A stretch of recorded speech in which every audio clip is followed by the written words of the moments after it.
Residivis pencurian sepeda motor diringkus unit Reskrim Polsek Seberang Ulu 2, Palembang. Dari tangan pelaku, petugas mengamankan barang bukti pakaian yang digunakan pelaku saat menjalankan aksinya. Mahar 40 tahun, warga Jalan KH Ashari, Kelurahan 11 Ulu, diringkus unit Reskrim Polsek Seberang Ulu 2, Palembang, lantaran telah melakukan pencurian sepeda motor milik korbannya, Ilviani, bersama rekan pelaku yang saat ini masih dalam pengejaran petugas. Motif yang dilakukan pelaku dengan cara masuk ke dalam parkiran Klinik 16 Ulu yang berada di Jalan Ahmad Yani, Kecamatan Seberang Ulu 2, Palembang.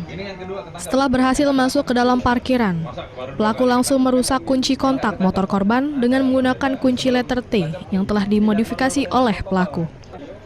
Berkat adanya rekaman CCTV memudahkan polisi dalam menangkap pelaku. Berdua. Oh, berarti satu masih DPO, Bang? Masih DPO.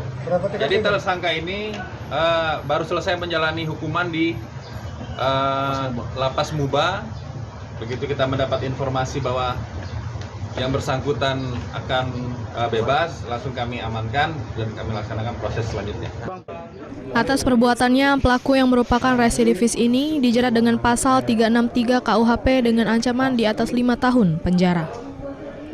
Dari Palembang, Muhammad David, iNews melaporkan.